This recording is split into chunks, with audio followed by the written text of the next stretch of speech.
Assalamualaikum warahmatullahi wabarakatuh. Innal hamdalillah nahmaduhu wa nasta'inuhu wa nastaghfiruh wa nu'minu bihi wa natawakkalu alaihi wa na'udzu billahi min shururi anfusina wa min sayyiati a'malina may yahdihillahu fala mudhillalah wa may yudlil fala hadiyalah. Asyhadu an la ilaha illallah wa asyhadu anna Muhammadan abduhu wa rasuluh sallallahu alaihi wa ala alihi wa ashabihi wa baraka wa sallama tasliman katsiran amma ba'd. Para santri yang saya cintai, sungguh kita hidup di dunia sangat sebentar. Karena dijelaskan oleh Rasul, laksana kita menyelupkan jari jemari kita ke lautan. Air yang tersisa yang menempel pada jari jemari kita itulah dunia, sedangkan air laut yang begitu luas dan dalam itulah akhirat.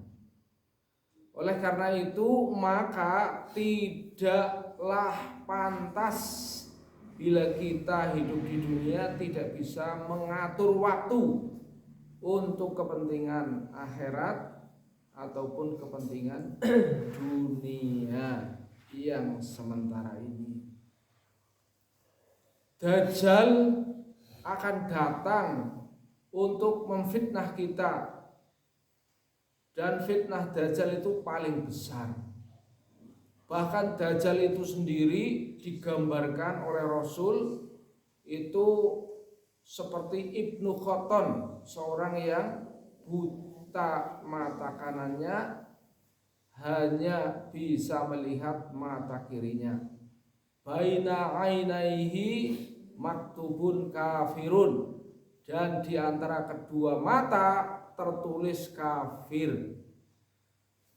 Ada para ulama yang menerangkan yang dimaksud simbol daripada buta mata sebelah itu artinya adalah bahwa Dajjal hanya memandang kehidupan itu di dunia.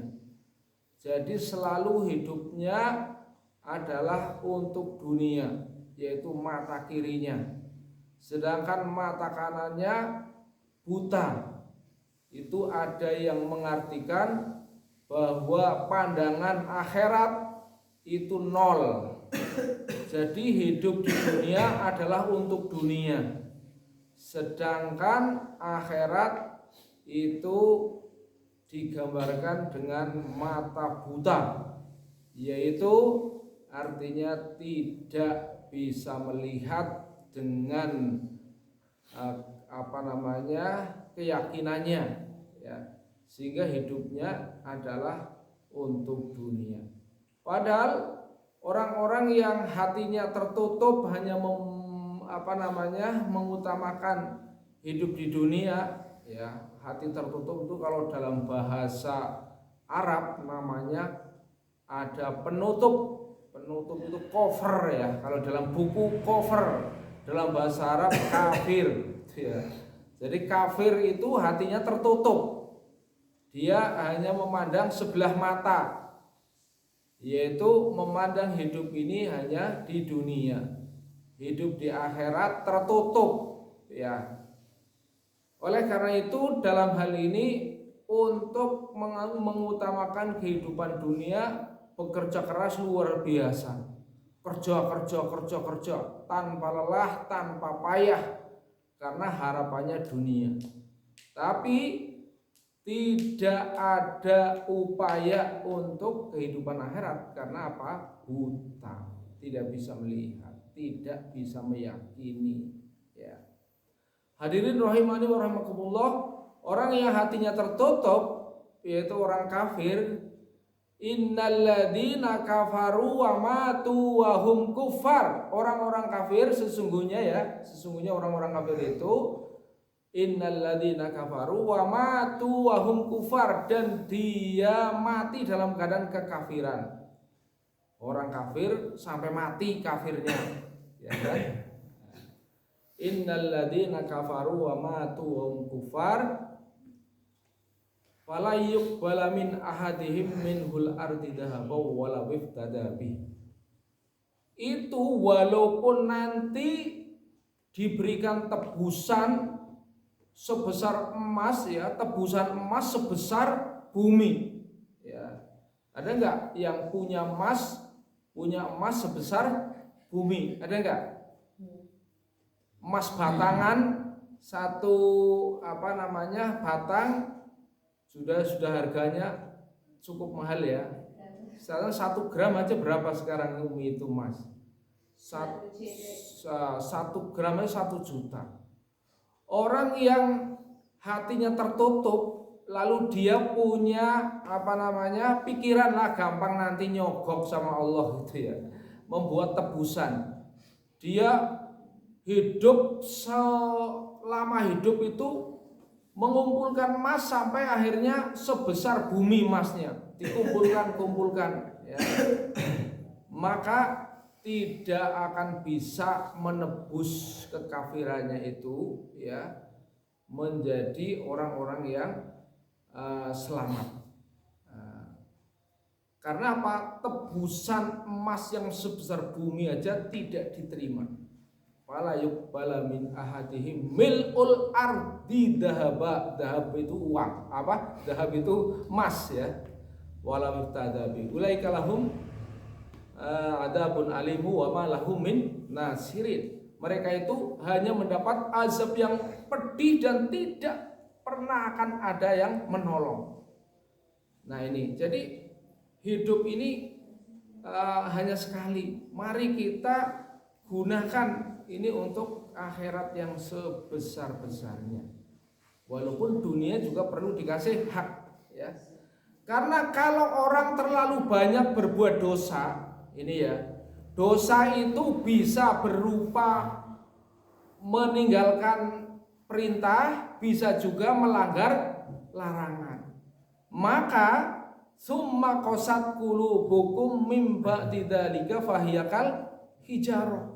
Orang yang sudah terlalu banyak dosa ini, ya, sebenarnya ayat ini kasusnya adalah terjadi pembunuhan, ya, yang dibuang ke kampung sebelah, pernah saya jelaskan itu kan, ya. Kemudian akhirnya dicari pembunuhnya dan seterusnya, cerita sudah saya sampaikan itu. Artinya kasusnya orang berbuat dosa, walaupun dosa dalam hal ini adalah ada larangan tapi dilanggar, itu kan dosa. Begitu juga kalau ada perintah diabaikan, itu juga dosa. Maka apa? Summa qasat qulubukum mimba didzalika fahiyakal hijarah. Hatinya itu pasti akan menjadi keras, bahkan lebih keras dari batu. Coba bayangkan, orang yang berbuat dosa itu sudah dinas dalam Al-Quran itu hatinya akan mengeras, bahkan lebih keras dari batu. Bayangkan, bahkan batu saja, ya, ya, fahiyakal hijarati au asyaddu qaswa wa inna minal hijarati lama yatafajjaru minhul anhar. Sedangkan batu saja ada yang keluar darinya sungai-sungai. Artinya ada batu yang mengeluarkan air dan airnya itu mengalir menganak sungai. Pernah nggak kamu melihat air itu keluar dari batu? Belum pernah. Ya sangat banyak di pegunungan.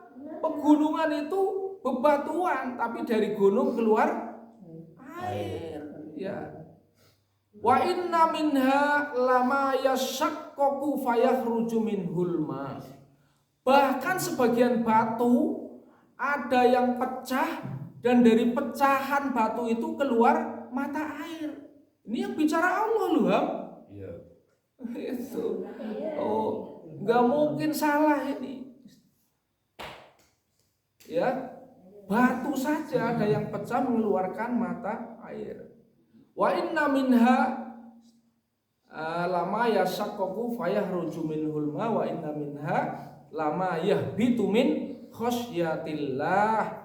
Bahkan lebih dari itu, ada batu yang jatuh karena takut kepada Allah. Itu waktu loh. Tapi kalau hati orang berbuat dosa, hatinya itu nanti bisa lebih keras dari batu. Maka ya kita manusia memang tidak pernah lepas dari kesalahan dan dosa.